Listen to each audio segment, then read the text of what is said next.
in a small, spooky part of the High Peak, where they dance the Morris and mean it, they decide who dances the Morris of the dead, but not many people have seen it.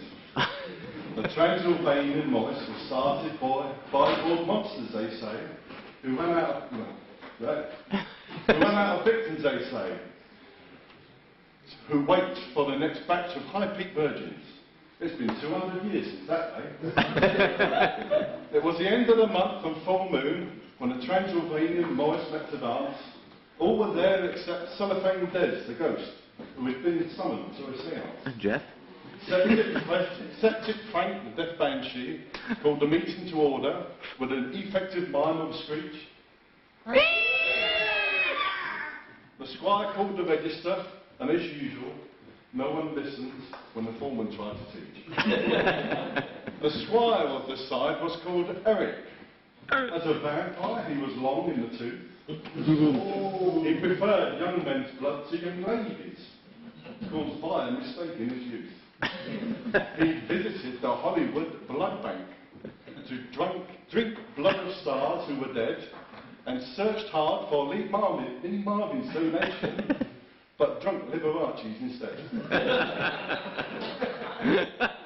Now, Eric's best friend was called Norman. As a werewolf, he wasn't too good. He didn't like fresh bread, but lager, and vegetable curry was his favourite food. Norman had to shave twice a day, and once a month wore oversized trousers. He couldn't wear silver, had 4 extra nipples, and preferred his dog kennel to houses. The bagman was both dwarf and vampire, and had problems due to his size. He told the High Peak worrying sheep and biting young girls on the thighs. The ragman, Thin Albert, was a shy bogeyman, and hides in machines in laundrettes. He keeps the kit clean whilst in the machine, and will only dance in the corner of sets. Brickshed Stephen the Stick Man was a cannibal zombie, a monster very set in his ways. He sings Christian hymns as he eats his victims. And only eats fishermen on Fridays. He uses the Morris sticks for kebabs when the monsters are out on their tours. You sometimes would have a stick with 2 hands on, but neither of them would be yours. Doris and Amy, both witches, played music for the monsters, but only when it is night, with violins strung with real catguts, and melodians without a melody in sight. The witches were members of a rock band, and the pop music charts they once led. They performed mostly heavy rock music, and were called the Ungrateful Undead. Frankenstein's Jewish monster completed the side. He was made for dancing, it seems, as a young Dr. Frankenstein stole most of his parts from several Morris dance teams. To start dancing, he plugs into the mains and recharges on 240 volts. To make him more kosher, they fold 1 inch of thread off of one of his lesser used bolts. At the end of the practice, the bagman called notices, and from a brief invite he read, an invitation from Van Helsing Morris men. To Dr. Gall was someone who lived near Hull, and a vampire, Ford's latest car, and werewolves was a question posed by 3 little pigs, and a banshee, a Cuban cigar. The survivor Van Helsing made a list of precautions he wanted the bagman to take. The bagman, unfortunately misunderstanding the request, had made a terrible mistake.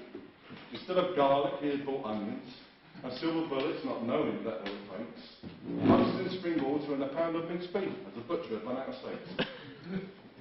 On the night the Morris sides met at 11, and introductions made without hitches, dancing began with the old woman tossed up in a blanket, a hopeful request from the witches. The Transylvanian squire then followed this with a jig to suit his unartistic bent, from Shelburne called I Go on the List for a Sailor, and everyone knew what he meant. They danced for an hour until midnight, and the blows from the sticks became harder, as the Transylvanian Morris tried hard to forget thoughts of filling their freezers and larder. The final straw came with skirmish, when a off target stick caused blood to flow. Transylvanian Morris, unable to resist, attacked Van Helsing under the foreman's grove. The battle that followed was too sad to describe, as the monsters attacked Van Helsing's men. Van Helsing fought hard, but was soon overwhelmed, and knew it would soon be the end.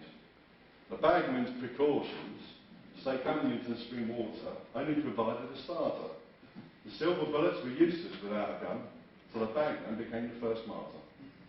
Werewolves attacked Sid, Jim and Albert. The vampires bit Barry and Jeff on the back. Brian made a cross from the sticks, but it still didn't stop the Jewish Frankenstein's attack. Big Eric the vampire attacked the last dancers, but their necks with a flourish and said that he originally fancied a McDonald's tonight, but had 2 McDougalls instead. That was the end of Van Helsing Morris men, and they never more danced in their glory. And so this poem ends with a sad end, and the moral of this sad story.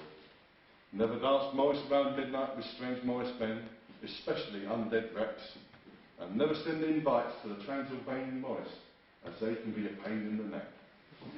So, if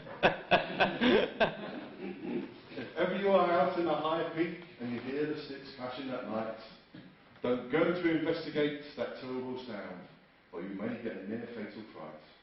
For the Transylvanian Morris danced with their new recruits, and if you are brave, you will see the vampire calling the dance was our foreman, and the one-line poetry is And all we both belong together, we boys, we follow on a long day. Oh, now you've had your will of me, pray tell to me your name, likewise your occupation, and where and whence you came.